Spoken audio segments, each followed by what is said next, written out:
they were signing a promissory note to which every American was to fall heir.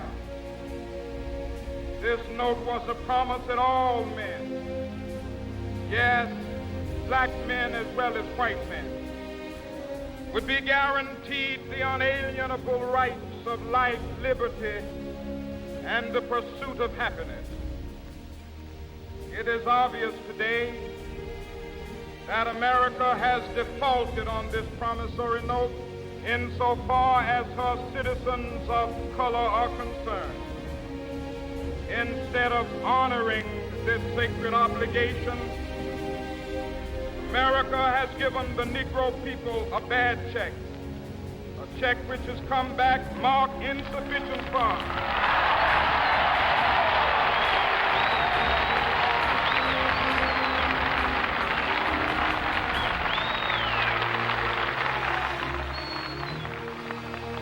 But we refuse to believe that the Bank of Justice is bankrupt. We refuse to believe that there are insufficient funds in the great vaults of opportunity of this nation.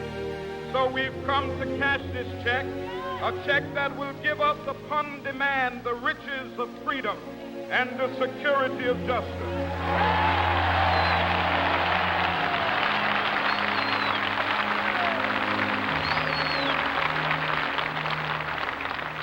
We have also come to this hallowed spot to remind America of the fierce urgency of now. This is no time to engage in the luxury of cooling off or to take the tranquilizing drug of gradualism.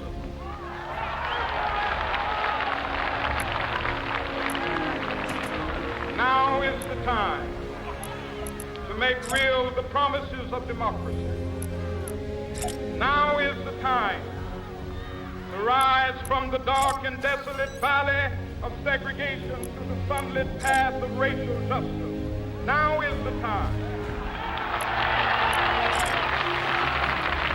to lift our nation from the quicksands of racial injustice to the solid rock of brotherhood. Now is the time. Make justice a reality for all of God's children. It would be fatal for the nation to overlook the urgency of the moment. This sweltering summit of the Negro's legitimate discontent will not pass until there is an invigorating autumn of freedom and equality. 1963 is not an end, but a beginning. Those who hope that the Negro needed to blow off steam and will now be content will have a rude awakening if the nation returns to business as usual.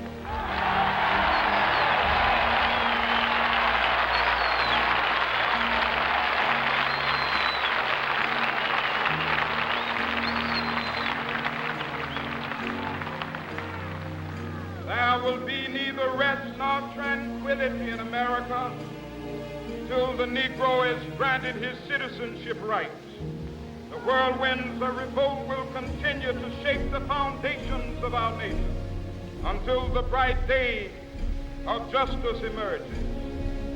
But that is something that I must say to my people who stand on the warm threshold which leads into the palace of justice. In the process of gaining our rightful place, we must not be guilty of wrongful deeds. Let us not seek to satisfy our thirst for freedom by drinking from the cup of bitterness and hatred.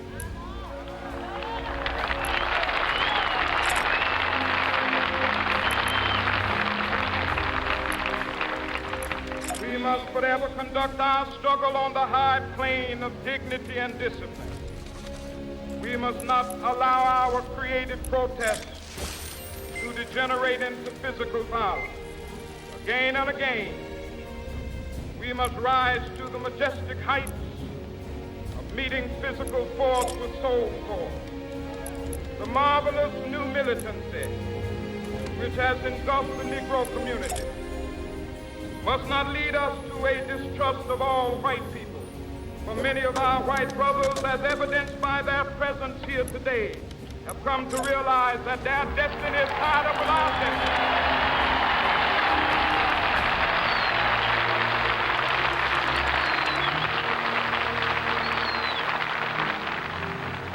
They have come to realize that their freedom is inextricably bound to our freedom. We cannot walk alone.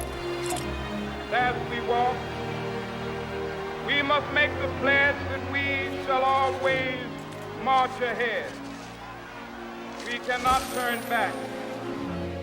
There are those who are asking the devotees of civil rights, when will you be satisfied? We can never be satisfied as long as the Negro is the victim of the unspeakable horrors of police brutality. We can never be satisfied as long as our body is heavy with the fatigue of travel, cannot gain lodging in the motels of the highways and the hotels of the city.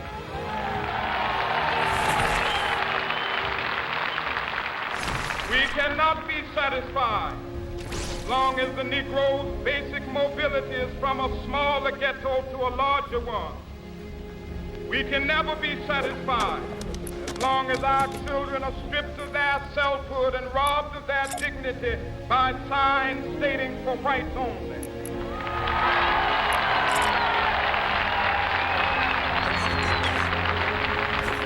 We cannot be satisfied as long as the Negro in Mississippi cannot vote, and the Negro in New York believes he has nothing for which to vote.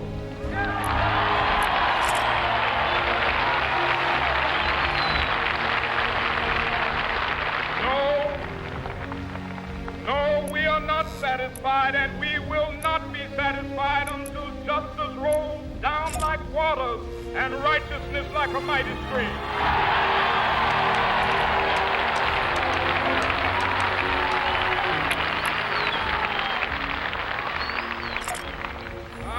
Unmindful that some of you have come here out of great trials and tribulations. Some of you have come fresh from narrow jail cells. Some of you have come from areas where your quest for freedom left you battered by the storms of persecution, staggered by the winds of police brutality. You have been the veterans of creative suffering. Continue to work with the faith that unearned suffering is redemptive. Go back to Mississippi.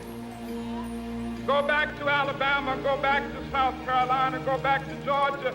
Go back to Louisiana. Go back to the slums and ghettos of our northern cities, knowing that somehow this situation can and will be changed. Let us not wallow in the valley of despair. I say to you today, my friends,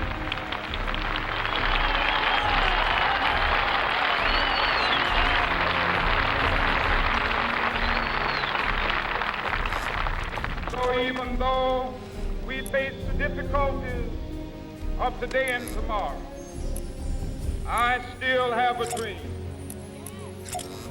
It is a dream deeply rooted in the American dream. I have a dream. Don't have a good day. One day, You have a great day. this nation will rise up, live out the true meaning of its creed. We hold these truths to be self-evident, that all men are created equal.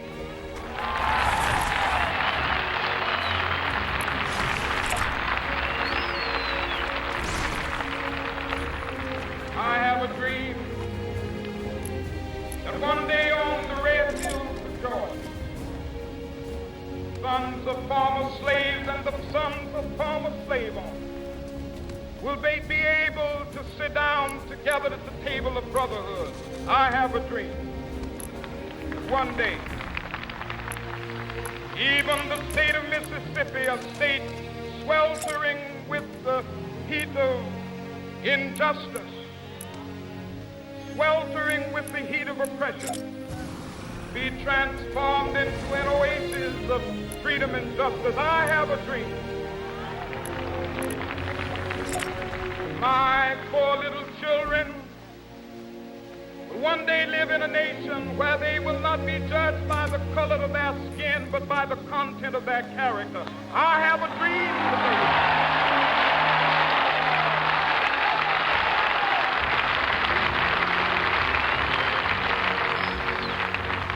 I have a dream that one day down in Alabama, with its vicious racists, with its governor having his lips dripping with the words of interposition and nullification, one day right there in Alabama, little black boys and black girls will be able to join hands with little white boys and white girls as sisters and brothers. I have a dream today.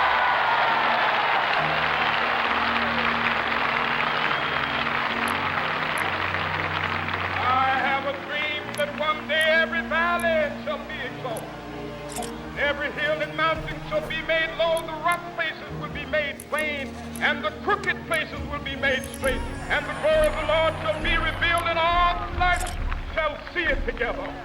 This is our hope. This is the faith that I go back to the South with. With this faith, we will be able to hew out of the mountain of despair a stone of hope.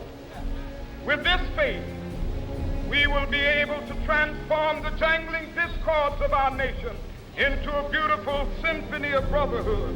With this faith, we will be able to work together, to pray together, to struggle together, to go to jail together, to stand up for freedom together, knowing that we will be free one day.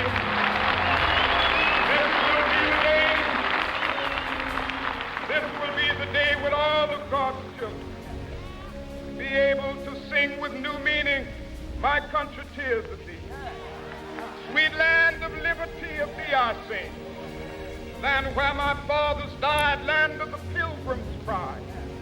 From every mountainside, let freedom ring. And if America is to be a great nation, this must become true.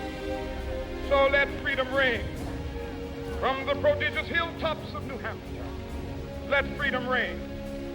From the mighty mountains of New York, let freedom ring. From the hiking Alleghenies of Pennsylvania, let freedom ring. From the snow-capped Rockies of Colorado, let freedom ring. From the curvaceous slopes of California. But not only that, let freedom ring from Stone Mountain of Georgia. Let freedom ring from Lookout Mountain of Tennessee. Let freedom ring from every hill and molehill of Mississippi, from every mountainside. Let freedom ring, and when it happens, when we allow freedom ring, when we let it ring from every village and every hamlet, from every state and every city, we will be able to speed up that day when all of God's children, black men and white men, Jews and Gentiles, Protestants and Catholics, will be able to join hands and sing in the words of the old Negro spiritual, free at last, thank God Almighty.